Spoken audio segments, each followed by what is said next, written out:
Je m'appelle Maria Lopez, j'ai 42 ans. Et oui, j'ai été entre la vie et la mort. Je ne sais pas comment vous êtes arrivé ici. Peut-être que quelqu'un vous a envoyé cette vidéo, peut-être que vous traversez une période difficile, ou peut-être que Dieu lui-même vous a amené ici. Mais ce que je vais vous dire n'est pas seulement un témoignage, c'est une révélation urgente pour ceux qui ne comprennent pas encore ce qui va arriver. C'est quelque chose que le Seigneur m'a montré à l'approche de ma mort. C'est une mission que je porte en moi. J'ai vécu des années aux États-Unis en tant qu'immigrante, travaillant dur, élevant mes enfants avec le peu que nous avions et essayant de ne pas perdre la foi, même dans les moments difficiles. Je me souciais des autres, mais j'ignorais que le ciel allait prendre soin de moi. C'était un mardi normal, après une autre journée épuisante. Je suis rentrée à la maison, j'ai dîné avec ma fille et je me suis couchée avec une fatigue particulière, un poids sur la poitrine. Ma respiration a commencé à faiblir. J'ai essayé de me relever, mais mon corps ne répondait pas. Je suis tombée par terre dans le salon sans pouvoir appeler personne. Ma fille a appelé le 911, désespérée. Le diagnostic, crise cardiaque grave. Ce que les médecins ignoraient, et moi non plus, c'est qu'à ce moment-là, mon esprit avait déjà quitté mon corps. Pendant près de 17 minutes, j'étais cliniquement mort. On a parlé de miracle à mon retour, mais le véritable miracle n'était pas le réveil. C'était ce qui s'était passé de l'autre côté. Il n'y avait ni mur, ni temps, ni poids. C'était comme si tout était suspendu, comme si l'air était vivant. Et là, Jésus est venu à moi. Non pas comme une image d'église, mais vivant, réel. Il n'a pas crié, il n'a pas accusé. Il m'a juste regardé avec fermeté et compassion. J'ai essayé de m'agenouiller, mais il m'a doucement relevé. Puis il a dit, « Tu as vécu dans la peur, Maria. Mais maintenant je vais te montrer ce que beaucoup ignorent, le secret avant l'enlèvement. » Cela m'a profondément touchée, parce que j'avais toujours cru en Dieu, mais je n'aurais jamais imaginé qu'il me montrerait quelque chose d'aussi grave, d'aussi urgent, d'aussi clair. Jésus m'a montré que beaucoup de gens vivent en pensant qu'ils sont préparés, mais ils dorment. Il m'a dit, la plus grande tromperie n'est pas le péché manifeste, mais la distraction spirituelle. Beaucoup de gens ferment les yeux sur les signes. J'ai vu des milliers de visages, des gens ordinaires, des jeunes, des personnes âgées, des religieux, des gens de bien, mais les yeux bandés. Ils vaquaient à leurs occupations sans se préparer, comme si le lendemain était assuré. Puis Jésus m'a emmené dans un lieu qui ressemblait à une salle spirituelle. Là, il m'a montré quelque chose qui allait me marquer à jamais, une multitude endormie, minutes avant l'enlèvement. « Maria, dit-il, avant que je vienne chercher mon église, il y aura un appel silencieux, un réveil spirituel final. Mais seuls ceux dont l'âme est éveillée l'entendront. » Et à cet instant, j'ai compris, il ne s'agit pas de religion ni d'émotion, mais d'être en communion avec le ciel avant que la trompette ne sonne. C'est alors qu'il a commencé à me révéler les 4 secrets qui allaient tout changer en moi. Et il a parlé clairement. Enseigne ceci, enseigne-le de toute urgence. C'est pourquoi je suis ici. Cette vidéo n'est pas un contenu, c'est un avertissement, une convocation, un appel à la miséricorde venant du trône de Dieu. Si vous êtes arrivé jusqu'ici, arrêtez tout. Commentez maintenant depuis l'endroit où vous regardez. Cela nous unit. Cela transforme ce message en communion. Et si, à un moment donné, vous avez senti que vous dormiez spirituellement, que vos prières étaient vides, que votre esprit était fatigué, dispersé, alors ce témoignage est fait pour vous. Jésus m'a dit que l'enlèvement viendrait comme un voleur, et seuls ceux qui ont préparé leur esprit, soir après soir, entendront l'appel. Chaque chapitre que vous entendrez désormais fait partie de ce que le ciel veut restaurer en vous. Car il m'a dit fermement, « Mon retour est proche. » Et avant cela, je veux une épouse éveillée. La première chose que Jésus m'a montrée était quelque chose qui m'a profondément embarrassée. il a déclaré que beaucoup de ceux qui se disent chrétiens sont déjà spirituellement endormis, même lorsqu'ils sont assis dans les églises. J'ai vu cela de mes propres yeux. J'ai vu des rangées et des rangées de personnes, Bibles à la main, mais leur esprit était éteint.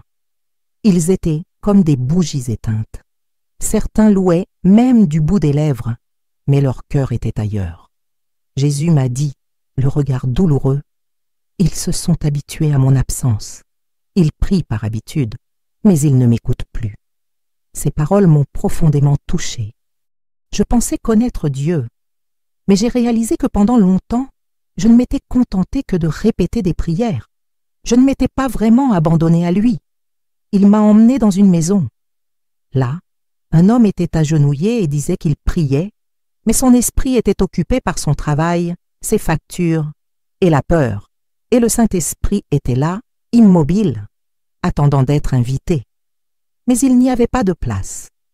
Jésus m'a dit, « Beaucoup pensent prier, mais ils ne font que murmurer devant moi. » Le véritable réveil commence par l'abandon. À ce moment-là, j'ai compris quelque chose. L'enlèvement ne sera pas réservé à ceux qui connaissent les versets, mais à ceux qui cheminent dans l'intimité. Jésus a alors dit, « S'éveiller spirituellement, ce n'est pas ressentir quelque chose. C'est décider de m'écouter, même en silence. » Et c'est là qu'a commencé le premier secret qu'il m'a confié, l'éveil. Jésus m'a révélé qu'il existe une fenêtre spirituelle entre le moment où nous nous couchons et le moment où nous nous endormons. Et il dit, « C'est là que le ciel et la terre se touchent. Quiconque saisit cet instant sera fortifié. » J'ai vu cela. Il me montra une femme fatiguée, allongée, sur le point de s'endormir. Mais avant de s'endormir, elle mit la main sur son cœur et dit, « Seigneur, je ne veux pas dormir loin. Réveille mon âme. » Et le Saint-Esprit se manifesta là comme un vent léger. Jésus m'expliqua. L'éveil commence quand une personne me reconnaît en silence. Ce n'est pas un bruit, c'est une intention. J'ai vu des jeunes qui avaient laissé leur foi se rallumer simplement en priant avant d'aller dormir. L'un d'eux dit, « Jésus, je ne sais pas si tu m'entends encore, mais j'ai besoin de toi. » Et à cet instant, l'obscurité qui entourait sa chambre se dissipa. J'ai vu des mères, des pères, des personnes âgées, tous s'éveiller dans le silence de la pièce. Et alors Jésus me dit, « Dis-leur, je ne suis pas loin. J'attends juste qu'ils s'éveillent à moi. » Cela me toucha profondément, car souvent nous pensons que Dieu est silencieux, mais c'est nous qui sommes sourds. Il m'a montré que l'éveil spirituel, c'est comme allumer une lumière dans sa maison. La maison peut être propre, mais si la lumière est éteinte, tout semble mort. « Apprends à mon peuple à allumer la lumière avant de dormir, » a-t-il dit. L'obscurité spirituelle s'infiltre par les fissures de la distraction, de la routine et de la fatigue. Mais une âme qui m'appelle, même sans force, illumine tout. Jésus ne recherche pas la perfection. Il recherche la conscience. Quelqu'un qui dit « Seigneur, même fatigué, je veux entendre ta voix. » C'est ainsi que ma transformation a commencé, avec une demande sincère d'éveiller mon âme. Alors je vous le demande, avez-vous prié aujourd'hui? Mais avez-vous vraiment prié avec votre cœur? Ou avez-vous simplement répété ce à quoi vous êtes habitué? Car l'enlèvement n'attendra personne. Jésus m'a dit que ceux qui sont distraits manqueront l'appel. Mais ceux qui se réveillent, même avec des larmes, même avec des doutes, entendront la trompette. N'attendez pas un autre jour pour demander « Seigneur, enflamme mon âme », c'est la première étape. Sans elle, les trois autres sont inefficaces. Dans le chapitre suivant, je vous révélerai le deuxième secret qu'il m'a révélé, et la vérité que beaucoup ne veulent pas entendre. Après m'avoir montré l'éveil spirituel, Jésus m'a emmené dans un lieu qui m'a profondément marqué. C'était comme une pièce faite de miroirs. Mais ces miroirs ne reflétaient pas le visage, mais l'âme. Là, chaque pensée cachée, chaque mot prononcé sur un coup de tête, chaque ressentiment caché ont été révélés. Il était impossible de le cacher. Et Jésus m'a dit, Avant de venir chercher mon Église, beaucoup devront apprendre à se voir tels qu'ils sont vraiment, non pas avec culpabilité, mais avec vérité. Cela m'a démantelé, parce que je voyais en moi des défauts que j'avais déjà oubliés. J'ai vu des ressentiments que j'éprouvais envers des gens qui ne se souvenaient même pas de ce qu'ils avaient fait. J'ai revu des paroles que j'avais dites à mes enfants dans des moments de colère et pour lesquelles je n'avais jamais demandé pardon. J'ai vu des décisions prises avec orgueil, des prières dites uniquement par intérêt personnel. Et là, Jésus m'a dit avec fermeté, « Marie, l'enlèvement ne sera pas pour ceux qui se justifient, mais pour ceux qui se purifient. » C'est alors qu'il m'a révélé le deuxième secret, purification quotidienne par la confession sincère. Pas une prière générique du genre « Pardonne-moi mes péchés », mais une véritable conversation, où l'âme se dévait devant Dieu. Jésus m'a montré des gens libérés de fardeaux invisibles, au moment même où ils se confessaient avec leur cœur. J'ai vu un jeune homme dire « Seigneur, j'ai menti à ma mère », et un nuage noir s'est dissipé en lui. J'ai vu une femme prier en larmes « Jésus, je ne peux pas pardonner à mon ex-mari, aide-moi ». Et la paix a rempli cette maison. Et Jésus a expliqué « La confession ne consiste pas à me dire ce que je sais déjà. C'est à m'inviter à entrer là où tu te caches encore. » Ces mots m'ont marqué, parce que moi-même je cachais des choses et je pensais que c'était de la spiritualité. J'ai vu des croyants qui priaient avec ferveur, mais qui ne confessaient pas leur peine, leur vanité, leurs vices secrets. Et c'était comme de la poussière sous le tapis. La maison paraissait propre, mais l'air était lourd. Et Jésus m'a dit, « Beaucoup désirent l'enlèvement, mais ils ne veulent pas exposer la poussière. Mais je ne chercherai pas une épouse dont la robe est tachée. » Et il m'a conduit à la Bible. 1 Jean 1, 9. Si nous confessons nos péchés, il est fidèle et juste pour nous les pardonner et nous purifier de toute iniquité. Et il a insisté. La purification est quotidienne. Tout comme vous prenez un bain chaque jour, votre âme a également besoin d'être lavée. Il m'a montré que cette confession, avant de me coucher, scelle la journée. Ce n'est pas une punition, c'est une libération. En confessant, tu enlèves le pouvoir à l'accusateur et tu me donnes l'autorité de guérir, a-t-il dit. J'ai vu cela se produire dans des foyers entiers. Des familles à genoux, des parents demandant pardon à leurs enfants, des jeunes confessant leurs difficultés, des épouses exposant leurs peurs. Et l'atmosphère a changé. Il y avait de la légèreté. L'oppression s'est dissipée et Jésus a souri. Oui, il a souri, car pour lui, plus important qu'une vie parfaite, c'est un cœur sincère. Et aujourd'hui, je dois vous demander, avez-vous dit la vérité à Dieu ou répétez-vous simplement des mots qui ne vous touchent plus? Il ne sert à rien de lever les mains si votre cœur est fermé. L'enlèvement sera réservé à ceux qui vivent dans la légèreté. Et seuls ceux qui n'ont pas d'ordure dans leur âme vivent dans la légèreté. Aujourd'hui, avant d'aller dormir, arrêtez-vous, prenez une grande inspiration et dites doucement « Seigneur, pardonne-moi pour… » et complétez-le avec votre vérité. N'aie pas peur, il ne t'accusera pas, il te libérera. Dans le prochain chapitre, je te révélerai le 3e secret. Et je te préviens, celui-ci a touché ma plus profonde fierté. Après que Jésus m'a montré l'éveil spirituel et la purification par la confession, je pensais avoir tout compris. Mais il m'a ensuite confronté à quelque chose d'encore plus difficile, l'attachement au contrôle. Il m'a emmené dans une salle où des milliers de personnes étaient agenouillées. Elles priaient avec ferveur, pleuraient, criaient. Mais une fois relevées, elles repartaient avec le même fardeau. Et Jésus dit tristement, « Il me parle, mais il ne me donne rien. » À ce moment-là, tout est devenu clair. Prier, ce n'est pas seulement parler à Dieu, c'est lui confier ce que l'on ne peut plus porter. Je me suis vue dans une scène réelle de ma vie. Je priais pour ma fille, mais j'avais le cœur lourd. J'essayais de tout résoudre seule, inquiète pour le lendemain. Et Jésus m'a dit, « Prie, Maria », mais les mains fermées. Cela m'a touchée au vif. Il m'a expliqué, S'abandonner, ce n'est pas abandonner, c'est faire confiance. Puis il m'a emmené à 1 Pierre 5, 7.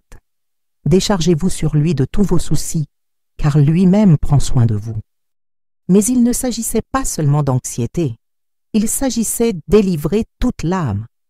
Les traumatismes, les peurs, les diagnostics, les enfants, l'avenir, les échecs. Jésus m'a montré un homme avec une enveloppe dans ses mains. À l'intérieur se trouvaient tous ses soucis. Il parla à Dieu, mais ne lâcha pas l'enveloppe. Et le ciel s'immobilisa. Dès qu'il dit « Seigneur, je n'en peux plus, c'est ici », l'atmosphère spirituelle changea. La paix emplit la pièce. Et Jésus parla avec fermeté. « Je ne peux alléger le fardeau que si tu me le remets. » Remettre n'est pas une formalité, c'est une attitude. C'est quand vous arrêtez d'essayer de tout comprendre et que vous commencez à faire confiance, même sans voir. C'est à ce moment-là que ma fierté a commencé à chuter. Je pensais que la foi consistait à tout faire seul, à endurer en silence, à tout résoudre de mes propres mains. Mais Jésus m'a montré que la vraie foi consiste à lâcher prise. L'abandon, c'est la maturité, a-t-il dit. C'est quand tu acceptes que tu n'as pas le contrôle, mais que c'est moi. Puis il m'a emmené à Matthieu 11, 28. « Venez à moi, vous tous qui êtes fatigués et chargés, et je vous donnerai du repos. » Et il m'a dit quelque chose que je n'oublierai jamais. Beaucoup sont fatigués, mais ils ne viennent pas. Ils me parlent, mais ils continuent à essayer de tout résoudre à leur façon. Ce n'est pas de la capitulation, c'est de l'orgueil déguisé en foi. J'ai vu des maisons se transformer au moment même où quelqu'un décidait de les leur céder. Un père abandonnant sa peur du chômage, une mère abandonnant le diagnostic de son fils, un jeune homme abandonnant une tentation qu'il ne parvenait pas à surmonter. Et lorsque cet abandon fut réel, le Saint-Esprit entra doucement, comme une brise qui purifie tout. Et alors Jésus me dit, « L'enlèvement sera pour ceux qui ont les mains vides, non pour ceux qui vivent accrochés à leur fardeau. » Cette phrase me désarma, parce que j'ai compris que seuls ceux qui ont déjà tout laissé entre ses mains seront pris. Alors maintenant, arrêtez-vous. Regardez votre vie. Qu'essayez-vous encore de contrôler? Pourquoi priez-vous sans jamais abandonner? Ce pourrait être une relation, une dette, un vieux traumatisme, une peur qui vous ronge. Jésus vous demande aujourd'hui, « Donne-moi ceci. » Faites-le avant de vous coucher. Ne vous contentez pas de prier. Donnez-le-moi. Dites avec foi, « Seigneur, c'est là. Je ne peux plus le porter, c'est à toi. » Et puis, dormez en paix, parce que ceux qui livrent vraiment leurs affaires dorment légers. Dans le prochain chapitre, je vous dévoilerai le 4e et dernier secret. Et je vous le dis d'avance, c'est ici que le ciel touche votre maison. Après m'avoir montré l'éveil, la confession et l'abandon, Jésus est resté silencieux quelques secondes. Il m'a regardé avec un amour qui a brisé toute résistance. Puis il a dit quelque chose que je n'oublierai jamais. Maintenant que le cœur est vidé, il faut le remplir. C'est là que j'ai compris le dernier secret. Beaucoup de gens se réveillent, se purifient et se libèrent de leur douleur. Mais ils oublient l'essentiel, inviter le Saint-Esprit à entrer. Jésus m'a dit, il ne suffit pas de dire « Amen ». La prière ne prend fin que lorsque l'Esprit entre. Cette phrase est restée gravée dans mon âme. Il m'a conduit dans une pièce simple où une femme âgée s'était allongée après une dure journée. Avant de fermer les yeux, elle a murmuré « Saint-Esprit, viens !» Et à cet instant, une paix invisible a envahi la pièce. L'air a changé. L'atmosphère s'est allégée. C'était comme si le paradis était descendu là. Jésus m'a expliqué « Quand on m'invite, je n'hésite pas. Je viens. » Il a cité Luc 11, 13. « Si donc, méchants comme vous l'êtes, vous savez donner de bonnes choses à vos enfants, à combien plus forte raison le Père donnera-t-il le Saint-Esprit à ceux qui le lui demandent ?» Et il ajouta fermement « Mais beaucoup dorment sans m'appeler. » Et de ce fait, ils restent vulnérables. J'ai vu des gens faire des cauchemars, des attaques spirituelles, des nuits lourdes. Et le Saint-Esprit était là, à la porte, attendant d'être appelé. Il n'envahit pas. Il attend. Jésus m'a dit, « Le Saint-Esprit est le consolateur, le défenseur, l'ami fidèle. Mais il a besoin d'être invité. Beaucoup prient mais s'endorment seuls, parce qu'ils ne me demandent pas de rester. Cela m'a fait mal. Combien de fois me suis-je endormi sans dire un mot à l'esprit? Combien de fois ai-je terminé la journée à la hâte, en pilotage automatique, sans même me souvenir qu'il était là, prêt à m'embrasser? Il m'a montré des maisons simples, même avec des problèmes, mais pleines de paix.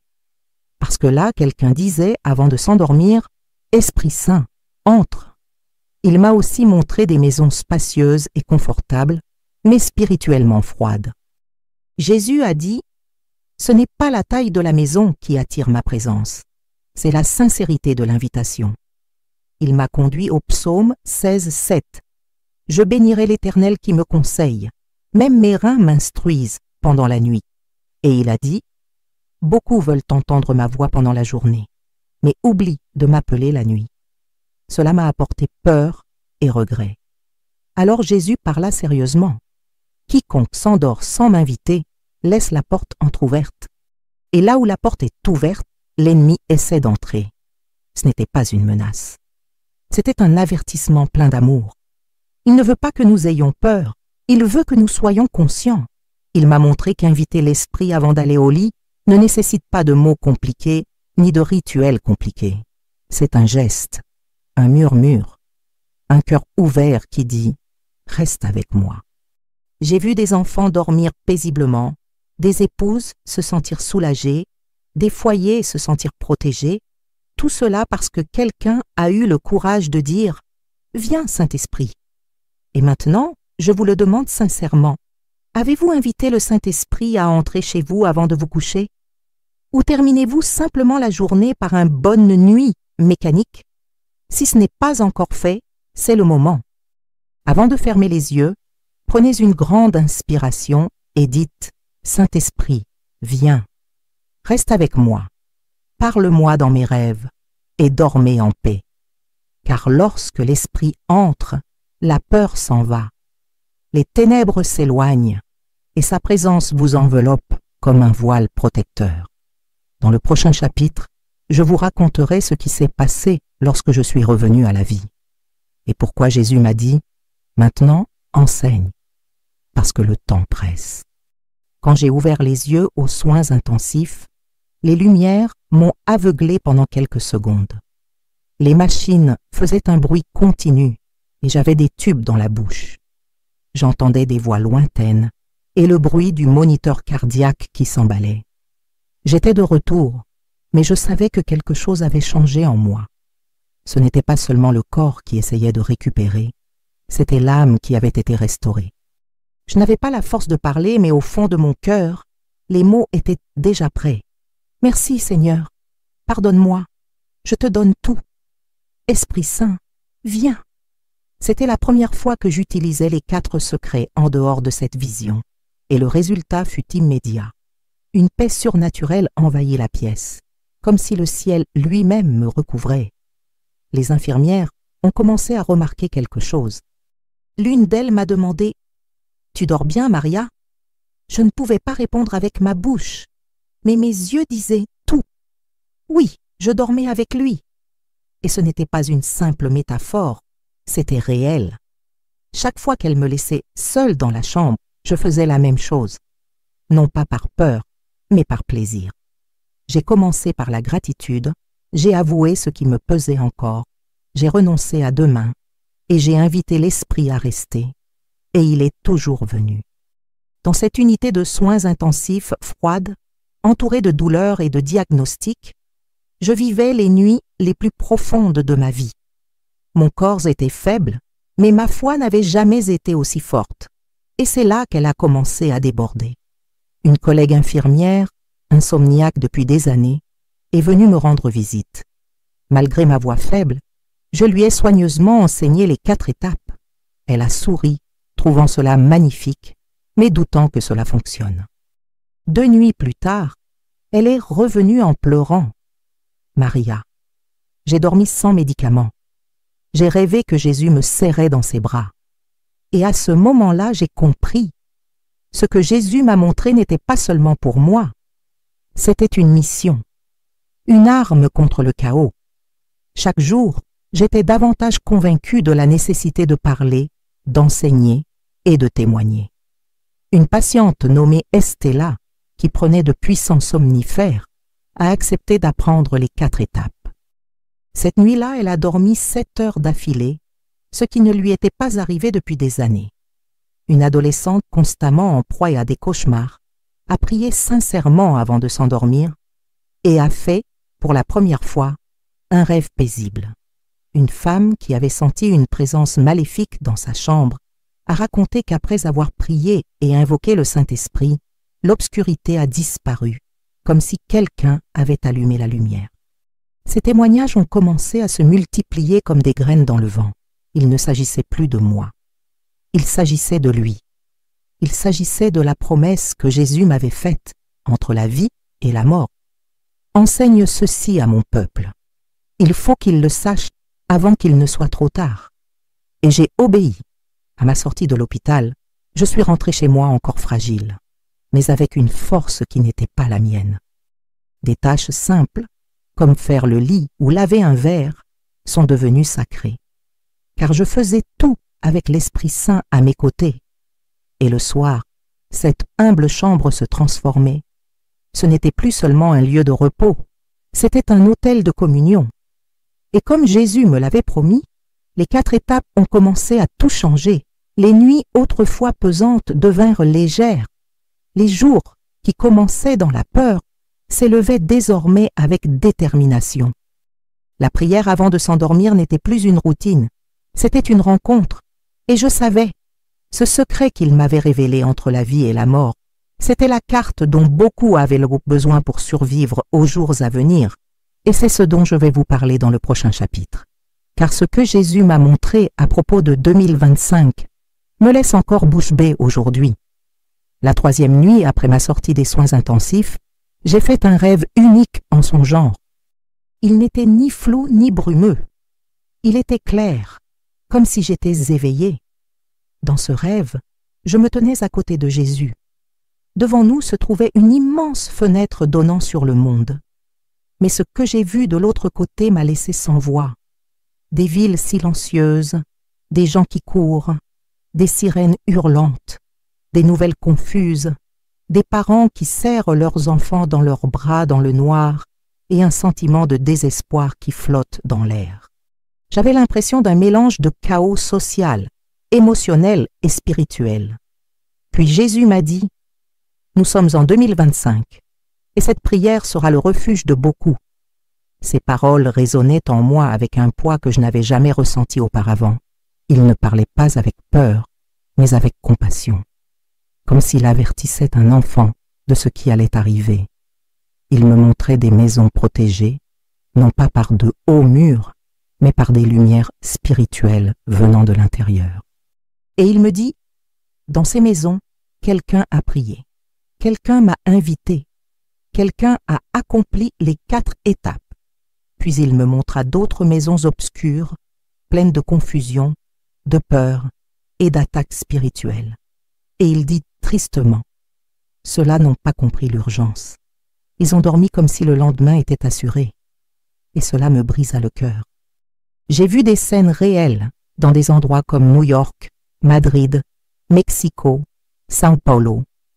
Des rues sous tension, mais à l'intérieur de certaines maisons, une paix inexplicable, des enfants tenant la main de leurs parents avant de s'endormir, des jeunes à genoux demandant pardon, des couples s'embrassant en prière, et dans chacun de ces foyers, une présence.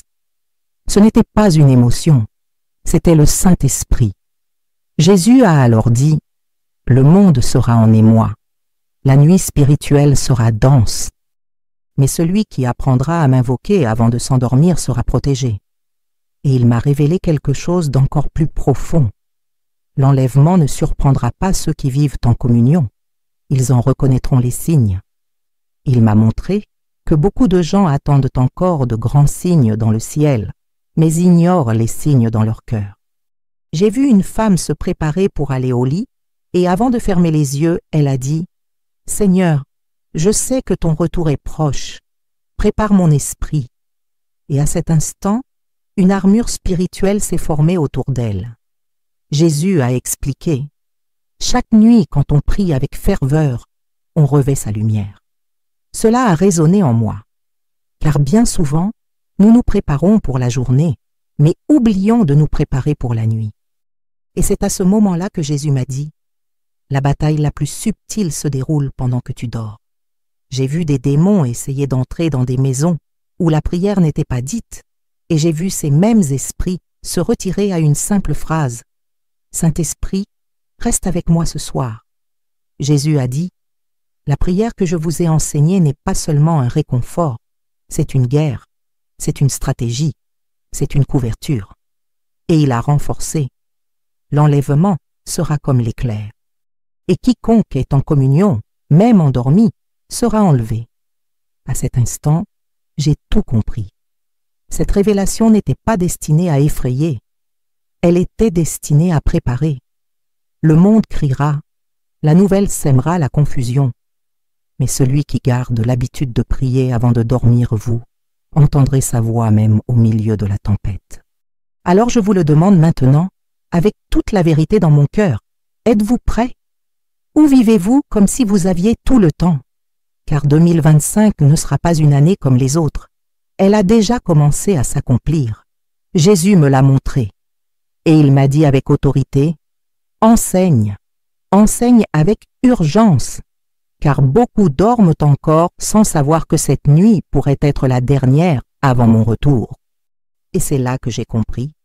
Je n'enregistre pas ce témoignage pour émouvoir qui que ce soit.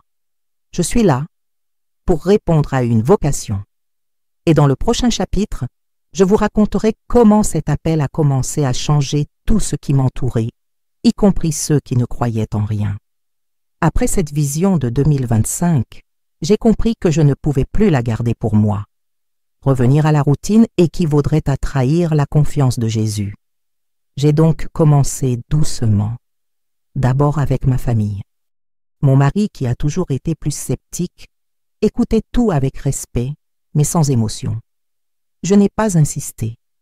Je l'ai simplement invité. Aujourd'hui, avant de t'endormir, veux-tu prier les 4 étapes avec moi? Il m'a regardé dans les yeux, a pris une grande inspiration et m'a dit « D'accord, Maria, mais seulement parce que tu me l'as demandé. » Ce soir-là, il a murmuré doucement « Esprit Saint, viens. » Et cela a suffi. Il dormit profondément. Il se réveilla le lendemain avec un visage différent. Il n'est pas tombé par terre, il n'a pas pleuré. Mais quelque chose a changé. Il a dit lui-même « Il y a quelque chose de différent. » Je l'ai senti. Et cela m'a donné une certitude. Ce n'était pas seulement mon expérience, c'était un don de Dieu pour tous. J'ai commencé à transmettre ce que j'avais appris à mes collègues, voisins et anciens patients. Certains souriaient respectueusement, mais visiblement incrédules. « Maria, c'est magnifique, mais je ne sais pas si c'est pour moi. » Et je répondais avec le même calme. « Tu n'es pas obligé de me croire. Prie juste, une fois, et ensuite tu me raconteras. » Un voisin qui n'avait jamais mis les pieds dans une église a accepté. Et le lendemain, il a frappé à ma porte en criant « Il est venu, j'ai senti qu'il était venu. » Des témoignages ont commencé à surgir de toutes parts. Une collègue qui souffrait d'anxiété nocturne m'a dit « Maria, depuis que j'ai commencé à prier les 4 étapes, je n'ai plus besoin de sédatifs. » Un homme qui disait ne pas avoir pu pardonner à son fils pendant des années est venu me voir, ému. La 3e nuit, après la prière, j'ai rêvé que mon fils me serrait dans ses bras. Une adolescente du quartier, qui vivait enfermée dans sa chambre, terrorisée, a relevé le défi. Le lendemain, elle m'a appelé.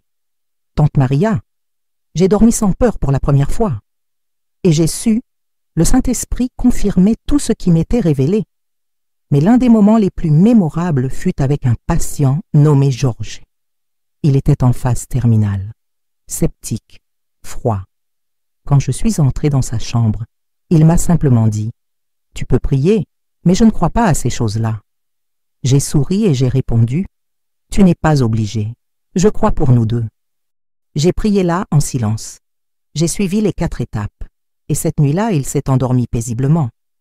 Le lendemain, il m'a regardé différemment. « Peux-tu prier à nouveau ?» 3 jours plus tard, il s'est mis à me répéter « Merci Seigneur, pardonne-moi, je te donne tout. Esprit Saint, viens. » Et le dernier jour de sa vie, il est parti avec une étincelle dans les yeux et un sourire calme sur le visage. Cette prière, enseignée par Jésus, commença à se répandre comme un feu silencieux. Ce n'était pas la religion, c'était la présence. Et là où il y avait de la sincérité, il y avait une transformation. Les mariages ont commencé à guérir, les jeunes ont commencé à dormir sans cauchemar.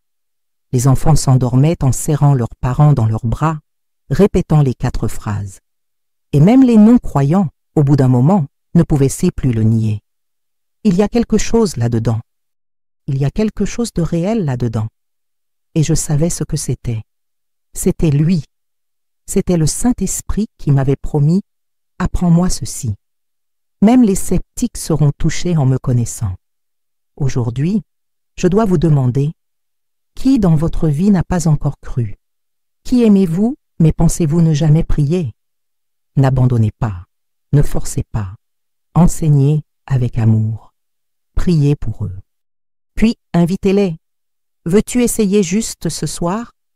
Car lorsque l'Esprit est invité, il vient toujours. Dans le prochain chapitre, je vous montrerai comment cette prière a commencé à transformer des foyers entiers, même au cœur des crises, des disputes, des maladies et des nuits sans espoir. Après les premiers témoignages, quelque chose a commencé à changer dans les maisons autour de moi. Ce qui était autrefois des maisons normales, pleines de bruit, la télévision allumée, les portes closes, ont commencé à se transformer en lieux de refuge, de paix et de réconciliation. J'ai vu des couples qui n'avaient pas dormi dans la même chambre depuis des mois recommencer à prier ensemble. J'ai vu des parents qui étaient loin de leurs enfants les appeler pour discuter, juste pour dire « Aujourd'hui, prions les 4 étapes avant d'aller au lit ». Et quand j'ai vu cela se produire, j'ai su. Il ne s'agissait plus de personnes isolées, mais de familles en voie de restauration. Je me souviens d'une femme nommée Estella. C'était une mère célibataire de 3 enfants. Elle avait toujours des cernes, un regard perdu, et la lassitude de la vie se lisait sur son visage. Quand je lui ai appris les 4 étapes, elle m'a regardé d'un air dubitatif, mais m'a dit « Je vais essayer. Je ne sais pas s'ils m'écouteront. » Ce soir-là, elle a réuni ses enfants dans sa chambre et a prié avec eux, une seule fois, et quelque chose a changé. Le lendemain, elle m'a envoyé un texto. « Maria, je n'ai jamais vu mes enfants aussi calmes et j'ai dormi sans pleurer. » Et ce n'était que le début. Une atmosphère de paix commença à émerger de cette petite pièce, qui ne la quitta plus. J'ai vu des maris qui se moquaient de l'Évangile commencer à s'agenouiller. J'ai vu des épouses au cœur brisé guérir en silence. J'ai vu des adolescents, renfermés sur eux-mêmes, commencer à prier avec leurs parents, malgré leur gêne. Et dans tous ces foyers, la même scène se reproduisait. Les lumières s'éteignaient et la présence de Dieu s'allumait. Car les 4 étapes ne sont pas que des mots, ce sont des clés. Et chacune d'elles ouvre une porte sur le monde spirituel. Jésus m'a dit, là où ces étapes sont appliquées avec sincérité, je serai là. Même si personne ne voit, même si personne ne comprend, je serai là. J'ai vu des petites maisons simples, sans aucun luxe, devenir plus fortes que des forteresses. Car là où il y a présence, il y a puissance. Jésus me l'a montré en détail. Une femme priait seule chaque soir pour ses enfants dont elle était séparée. Elle disait « Merci Seigneur, pardonne-moi, je te donne tout. Esprit Saint, viens. » Et dans cette pièce simple, la gloire de Dieu était visible dans son esprit. 3 mois plus tard, son fils est rentré à la maison, en pleurs. Il m'a dit qu'il avait rêvé d'elle en train de prier. Cela m'a fait comprendre. Une maison avec de la présence vaut plus que n'importe quelle structure. C'est là que Dieu vit. C'est là qu'il protège. Et puis j'ai commencé à voir quelque chose d'encore plus grand, des quartiers entiers touchés. Un voisin en a enseigné un autre. Un collègue en a appelé un autre pour prier dans la voiture avant de partir. Et avant même qu'ils ne s'en rendent compte, leur maison était envahie par la présence de Dieu. Ce n'était pas pour le statut social, ce n'était pas pour la religion, c'était par soif, c'était par faim de paix. Des gens qui ne s'étaient jamais souciés de la prière se sont mis à attendre le moment de la nuit comme s'ils attendaient une étreinte du ciel. Et Jésus m'a dit, c'est ça, je veux des maisons qui deviennent des hôtels. Pas des édifices religieux, mais des cœurs qui s'abandonnent avant de dormir. Et maintenant je vous demande avec tout mon amour, quel temps fait-il chez toi? Était-ce léger? Était-ce paisible? Ou avez-vous ressenti de la lourdeur, de la tension, un silence spirituel? Aujourd'hui, vous pouvez transformer cela. Vous pouvez être le début du changement, commencer seul. Juste seul. Puis inviter quelqu'un, un enfant, un conjoint, un parent, une sœur, dites, prions juste pour aujourd'hui. Et voyez ce que Dieu fera. Car lorsqu'un foyer s'abandonne, le ciel descend. Et dans le prochain chapitre, je vous raconterai ce que Jésus m'a montré dans sa dernière vision et pourquoi il a dit cette prière. Ce n'est plus un conseil, c'est une nécessité pour les temps à venir. C'était un matin silencieux. J'étais déjà chez moi, remis, quand j'ai fait le rêve le plus clair de ma vie. C'était comme si Jésus m'appelait à le revoir. Cette fois, il était devant une immense fenêtre, et de l'autre côté, le monde s'effondrait. J'ai vu des manifestations, des guerres, des troubles politiques, une crise économique, des jeunes désespérés, des mères en pleurs, des églises fermées, des voix confuses. Tout cela en même temps. C'était comme un tremblement de terre émotionnel, social et spirituel. Un chaos si profond que j'ai voulu me retirer. Mais Jésus m'a tenu la main. Et il m'a dit, « N'aie pas peur, Maria. Je garde déjà ceux qui m'écoutent. » Il désignait des maisons ordinaires, petites, fragiles même, mais pleines de lumière. À l'intérieur, les gens étaient à genoux, certains seuls, d'autres en famille. Tous faisaient la même chose, prier les 4 étapes. Merci Seigneur, pardonne-moi, je te donne tout. Esprit Saint, viens. Et au-dessus de ces maisons, il y avait quelque chose de visible dans l'esprit, comme une couche de lumière, un bouclier transparent. Et Jésus me dit, ce sont ceux qui ont compris, ce sont ceux qui ont observé. Ceux-là, je les protégerai. Cela m'a brisé, parce que j'ai vu de l'autre côté des gens bien, mais distraits, des gens religieux, mais secs, et ils étaient vulnérables, parce qu'ils n'avaient pas préparé leur âme. J'ai vu des villes comme Tolède, Guadalajara, Los Angeles, Fortaleza, Marseille. Dans toutes, le scénario était le même, un monde sous tension. Mais à l'intérieur des maisons avec la prière nocturne, il y avait la paix. C'était comme si 2 réalités coexistaient dans le même espace. Une réalité de peur et une autre de présence. Et alors Jésus parla avec autorité.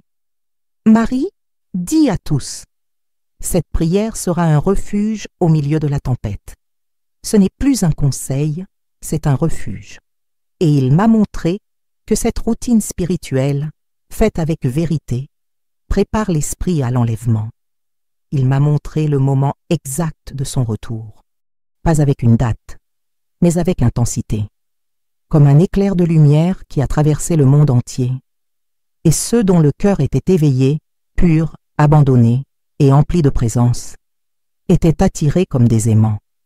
Et il m'a dit, l'enlèvement sera rapide, mais ceux qui vivent avec moi m'auront déjà reconnu.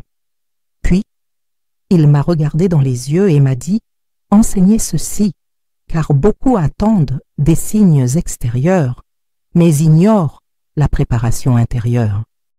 Et j'ai compris, le plus grand signe ne sera pas dans le ciel, il sera dans la conscience de ceux qui prient chaque soir avec sincérité.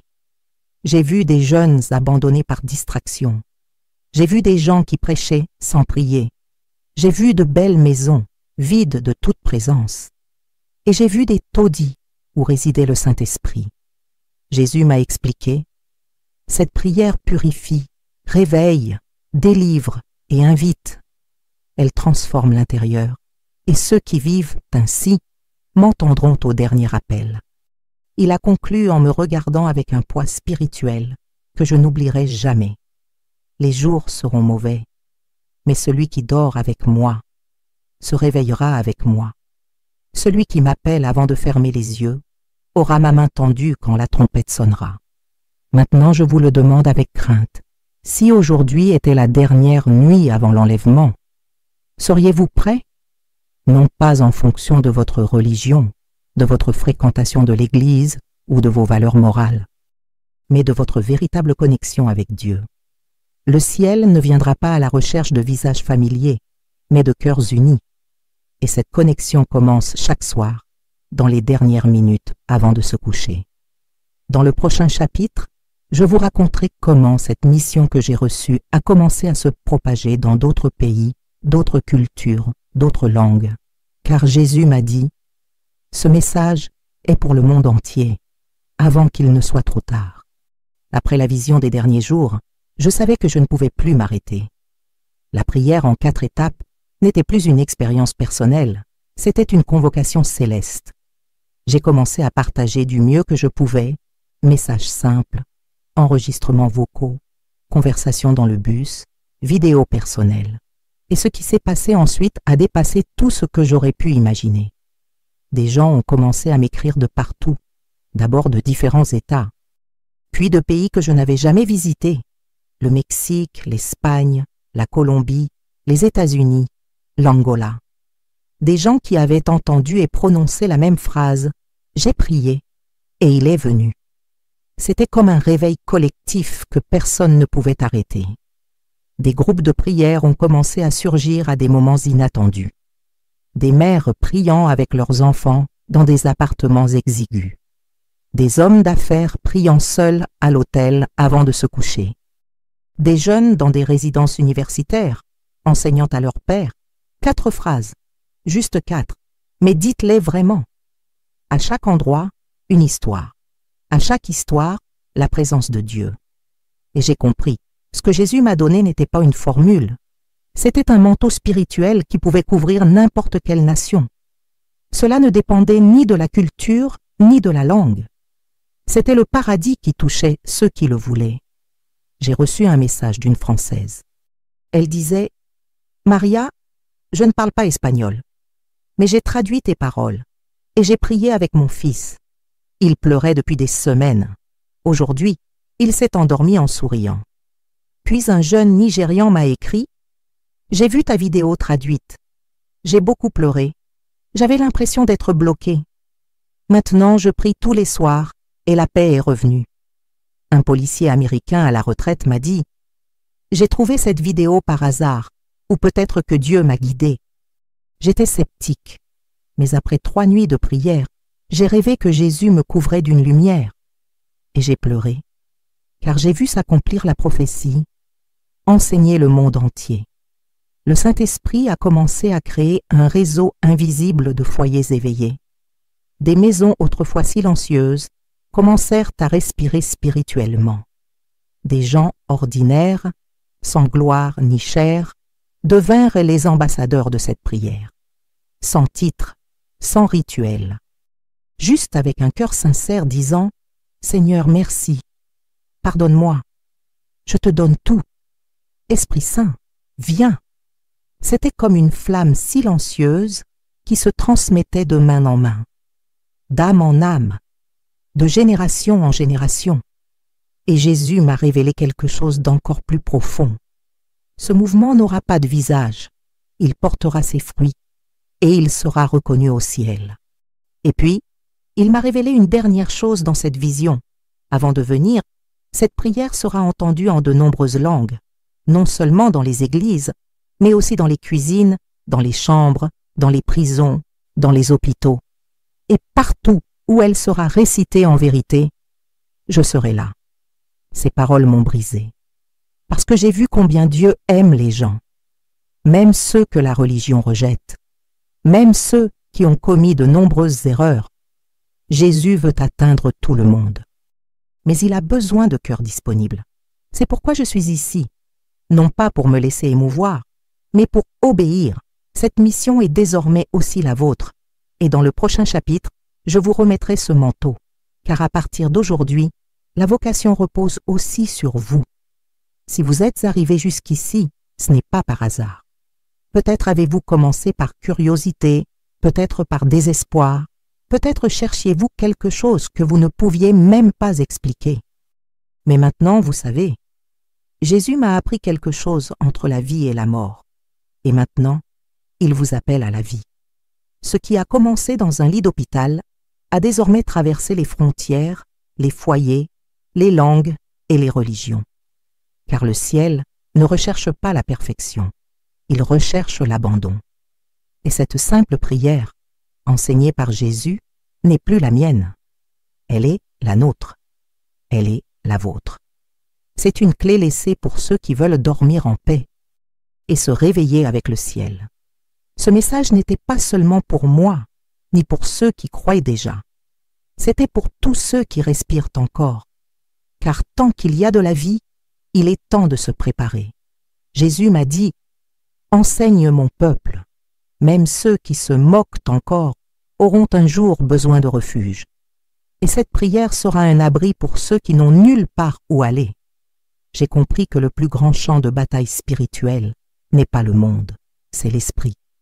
Et le plus grand champ de victoire, bien souvent, est la chambre noire avant de dormir, là où personne ne voit, là où l'on donne, ou où l'on porte, où l'on invite, ou où l'on dort vulnérable. Maintenant, cette mission est à vous. Non pas parce que vous êtes le mieux préparé, mais parce que vous êtes le plus accompli en ce moment. Vous pouvez continuer comme avant, vous coucher à la hâte, vous ronger les ongles, vous tourner et vous retourner dans votre lit, la peur au ventre.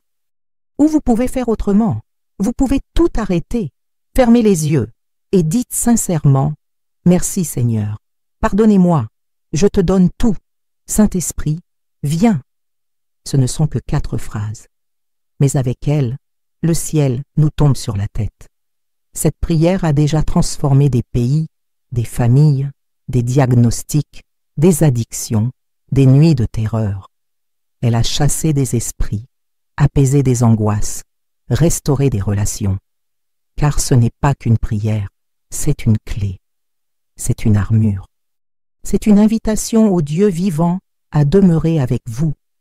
Et l'enlèvement, il viendra. Comme Jésus me l'a dit, ce sera comme l'éclair, mais ceux qui vivent avec moi me reconnaîtront déjà. Cette préparation commence aujourd'hui. Il ne s'agit pas d'avoir des réponses, il s'agit de prendre une décision. Alors priez maintenant, pas pour moi, pour vous. Priez pour votre foyer, pour votre esprit, pour votre avenir. Priez avec ceux que vous aimez. Enseignez-les à vos enfants, pour vos parents, pour vos amis. Parce que lorsque Jésus reviendra, et il reviendra, seuls ceux qui vivent déjà comme s'ils appartenaient au paradis seront pris. Et cette vie commence aujourd'hui, avec un choix à faire avant de vous endormir. Chaque soir, vous décidez. Continuez comme d'habitude, ou transformez votre chambre en hôtel. Prions ensemble maintenant, non pas avec de belles paroles, mais avec vérité. Monsieur, merci de m'avoir permis d'entendre ça. Pardonne-moi pour tout ce que j'ai caché, ignoré ou justifié.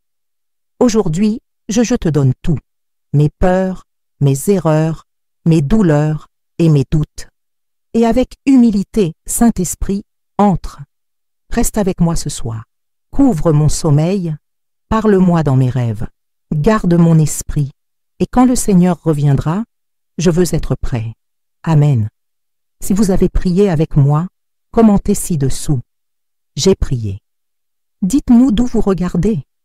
Partagez-la avec quelqu'un qui a besoin de paix.